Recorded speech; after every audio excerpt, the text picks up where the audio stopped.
ನಮಸ್ಕಾರ, ದೈವ ಮಾಹಿತಿ ಚಾನಲ್ಗೆ ಸ್ವಾಗತ.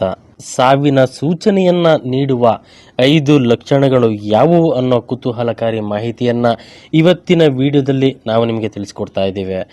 ಅದಕ್ಕೂ ಮುಂಚೆ ನೀವಿನ್ನು ನಮ್ಮ ದೈವ ಮಾಹಿತಿ ಚಾನಲ್ನ ಸಬ್ಸ್ಕ್ರೈಬ್ ಮಾಡಿಲ್ಲ ಅಂದರೆ ಈ ಕೂಡಲೇ ಸಬ್ಸ್ಕ್ರೈಬ್ ಮಾಡಿಕೊಳ್ಳಿ. ನಾವು ನೀಡುವ ಎಲ್ಲ ರೀತಿಯ ಮಾಹಿತಿಗಳು ನಿಮ್ಮ ಮೊಬೈಲ್ಗೆ ಬರ್ತವೆ. 1. ಒಬ್ಬ ವ್ಯಕ್ತಿಯು ತನ್ನ ಸಾವಿನ ಮೊದಲ ತನ್ನ ಜೀವನದ ಹಳೆಯ ದಿನಗಳನ್ನ ಮೆಲುಕು ಹಾಕಲು ಪ್ರಾರಂಭಿಸ್ತಾನೆ. ಅದರ ಮೂಲಕ ಅವನು ತನ್ನ ಜೀವನದ ಒಳ್ಳೆಯ ಮತ್ತು ಕೆಟ್ಟ ಕಾರ್ಯಗಳನ್ನ ನೆನಪಿಸಿಕೊಳ್ಳುತ್ತಾನೆ.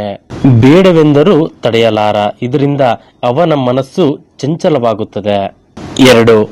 ಹಾಗೆ ಮನುಷ್ಯನಿಗೆ ಮರಣ ಸಮೀಪಿಸುವಾಗ ಆತನಿಗೆ ತಾನು ಮಾಡಿದ ಎಲ್ಲಾ ಕೆಟ್ಟ ಕಾರ್ಯಗಳು ಅರಿವಾಗುತ್ತೆ. ಕೈಯಲ್ಲಿರುವ ರೇಖೆಗಳು ಕೂಡ ಆ ವ್ಯಕ್ತಿಗೆ ಸ್ಪಷ್ಟವಾಗಿ ಕಾಣಿಸೋದಿಲ್ಲ.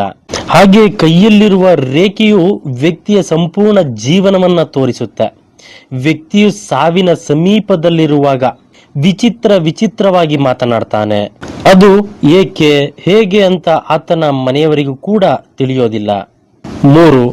ಗರುಡ ಪುರಾಣದಲ್ಲಿ ಹೇಳಿದಂತೆ ಒಬ್ಬ ವ್ಯಕ್ತಿಯು ಸತ್ತಾಗ ಅವನು ನಿಗೂಢವಾದ ಬಾಗಿಲನ್ನ ನೋಡ್ತಾನೆ. ಕೆಲವರು ಜ್ವಾಲೆಗಳನ್ನ ನೋಡ್ತಾರೆ ಮತ್ತು ಕೆಲವರು ಪ್ರಕಾಶಮಾನವಾದ ಬೆಳಕನ್ನ ನೋಡ್ತಾರೆ. ಇದು ಅವರವರ ಕರ್ಮಗಳ ಮೇಲೆ ಆಧಾರಿತವಾಗಿದೆ ಎಂದು ಹೇಳಲಾಗಿದೆ. 4. ಒಬ್ಬ ವ್ಯಕ್ತಿಯು ಸಾವಿನ ಸಮೀಪದಲ್ಲಿದ್ದಾಗ ಅವನು ಯಮದೂತನನ್ನ ನೋಡ್ತಾನೆ. ಕಾರಣವಿಲ್ಲದೆ ನಗುತ್ತಾನೆ ಅಥವಾ ತುಂಬಾ ದುಃಖಿತನಾಗಿರ್ತಾನೆ. ನಕಾರಾತ್ಮಕ ಶಕ್ತಿಯು ತನಗೆ ಬಂದಿದೆ ಎಂದು ಆ ವ್ಯಕ್ತಿ ಭಾವಿಸ್ತಾನೆ. ಇನ್ನ 5. ಒಬ್ಬ ವ್ಯಕ್ತಿಯು ಸಾವಿನ ಮುಂಚೆ ಅನೇಕ ವಿಚಿತ್ರ ಕನಸುಗಳನ್ನ ಕಾಣಲು ಪ್ರಾರಂಭಿಸ್ತಾನೆ. ಪೂರ್ವಜರು ಕನಸಿನಲ್ಲಿ ಕಾಣಿಸಿಕೊಳ್ತಾರೆ. ಕನಸಿನಲ್ಲಿ ಅವರನ್ನು ಭೇಟಿಯಾಗುತ್ತಾರೆ, ಜೊತೆಗೆ ಬರುವಂತೆ ಕರೆಯುತ್ತಾರಂತೆ. ಹಾಗೆ ಇದಲ್ಲದೆ ಪೂರ್ವಜರು ಕನಸಿನಲ್ಲಿ ಅಳುವುದನ್ನು ನೋಡುವುದು ಸಹ ಸಾವಿನ ಸೂಚನೆಯಾಗಿದೆ.